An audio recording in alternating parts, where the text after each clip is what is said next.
once upon a time in a world of magic, light, and darkness.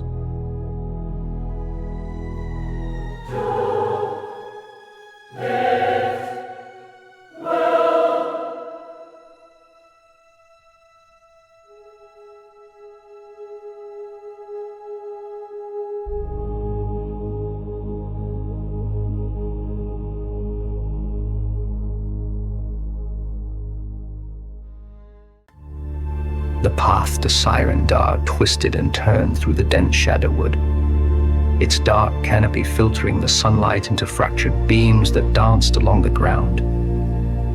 Cal and Mazel walked ahead of the Cassitan, their steps light but their minds heavy with questions. The presence of this mysterious man who had bested the formidable Kathnar Gars with such ease hung over them like a thick mist. Unable to contain her curiosity, Mazel glanced back at the Cassitan. His stride was steady and purposeful, his eyes seemingly lost in contemplation. So, where do you come from, traveler? It's rare to see outsiders this deep in the forest. The Cassitan smiled faintly but did not break his stride. From a place far beyond the reach of the shadowwood, he said cryptically. A place where the sun rises and sets just as it does here, but the shadows dance to a different tune. Mazel frowned, frustrated by his evasiveness. That's not much of an answer. What business did you have with that mutant? And why were you dueling him? The Cassitan's smile widened, his eyes twinkling with a hint of amusement.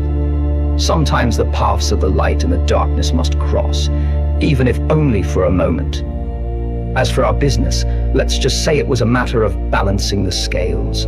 Cal, walking slightly ahead, glanced over her shoulder. And what brings you to Sirendar? What could someone like you possibly need from a place like ours?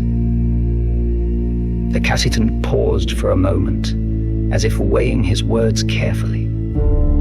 I am here to meet a friend and perhaps to uncover a truth that has been hidden for far too long. A friend?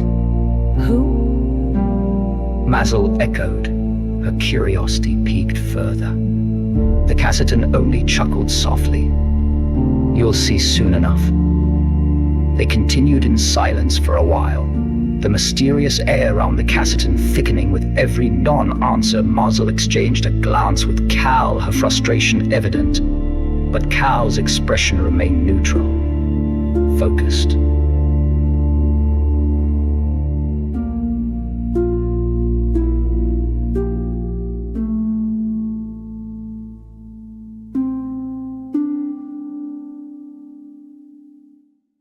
As they neared Sirendar, the faint sound of voices reached their ears, a murmur that grew louder.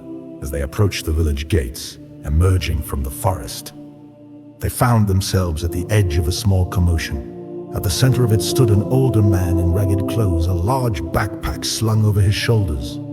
He looked overwhelmed, surrounded by curious maidens, the village leader Herza, and a few of the more seasoned warriors. Ravni! The Cassitan called out, his voice carrying authority that cut through the chatter. The old man turned, relief washing over his features as he spotted the Cassitan. Sir, Ravni hurried forward, the relief in his voice palpable. He nodded respectfully, but his eyes darted nervously around the gathering crowd. Herza, a tall woman with a stern gaze and an air of command, stepped forward, her eyes narrowing as she looked from the Cassitan to Cal and Mazel. 2 men in Sirendar in one day, and one of them escorted by our own citizens? Her voice was filled with suspicion as she addressed Cal and Mazel. Why were you with this stranger instead of within the village? The Cassitan raised his hand in a placating gesture. I sent out a psychic call for assistance. These 2 brave souls happened to respond independent of each other.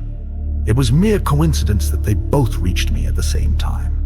Herza's gaze flickered between Cal's calm expression and Mazel's nervous stance. Is this true? Cal nodded firmly. Yes, village leader. We felt compelled to assist. Herza's eyes lingered on Mazel, as if searching for any hint of deceit, but with Cal's steady affirmation, she seemed satisfied. Very well. And what is it you need, traveler? The Cassitan bowed slightly. I am on a mission from the Order of the Light. I had lost my way and needed directions to Sirendar. I knew I was close, but the paths of the Shadowwood can be deceptive. Herza crossed her arms, her suspicion not entirely dispelled. What business does the Order of the Light have in Sirendar? I'm not at liberty to disclose that just yet. The Cassitan replied smoothly. But I assure you my presence here is only to observe and assist if needed. Herza's frown deepened, but she seemed more intrigued than alarmed now. We will provide you and your companion with room and board as emissaries of the Order of the Light, but you must leave within 2 days. The curse of Sirendar is real, and I will not have your deaths on my conscience. Ravni's eyes widened in alarm. A curse?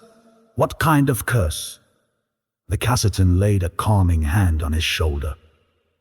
We will be fine, Ravni. Thank you for your concern, village leader. We will leave by tomorrow evening. Herza nodded sharply, then motioned to Cal and another warrior, a tall woman named Vazla, to lead the strangers to their lodgings. Vazla, her eyes lingering on the Cassitan, seemed almost mesmerized as she guided them through the village. As they walked, Vazla shot Cal a sidelong glance. I wish I were a maiden tonight. She murmured, her voice low enough that only Cal could hear. Cal stiffened slightly, a pang of jealousy flaring in her chest. She forced a neutral expression as she replied. Focus on your duties, Vazla. Vazla glanced at her, surprised by the sharpness in her tone, but nodded. They reached the small cottage designated for visitors, and the Cassitan turned to them. Thank you for your assistance. Warriors, he said, his tone warm and appreciative. We shall not trouble you further tonight. Cal and Vazla exchanged a brief nod with him before turning away.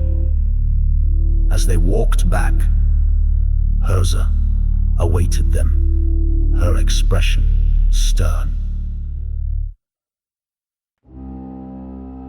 In the privacy of their lodging, Ravni turned to the Cassitan, his anxiety barely contained. Sir, what's happening here? What is this about a curse? Are we in danger? The Cassitan removed his cloak and set it aside, his demeanor calm and composed. There is no need to worry, Ravni. No harm will come to you. We are here to investigate a matter that has troubled Maja Haran for some time. Ravni's eyes widened. Maja Haran, the supreme leader of the Order of the Light. The Cassitan nodded.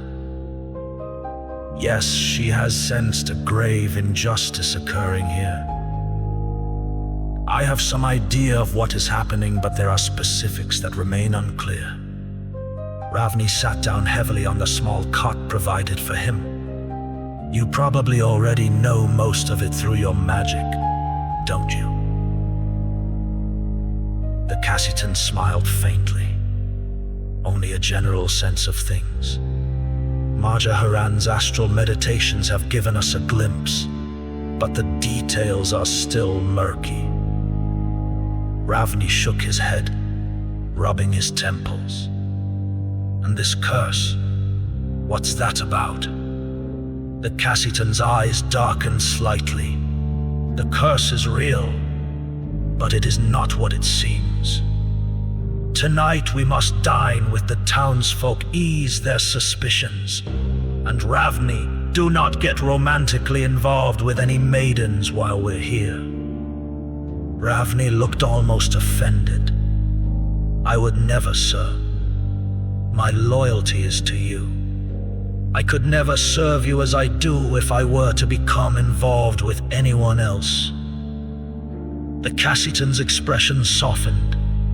I know, my friend, but it's best to be cautious. This place holds many secrets, and not all of them are as they appear. Ravni nodded, still uneasy but reassured by the Cassiton's calm demeanor. They would face whatever came next together, as they always had.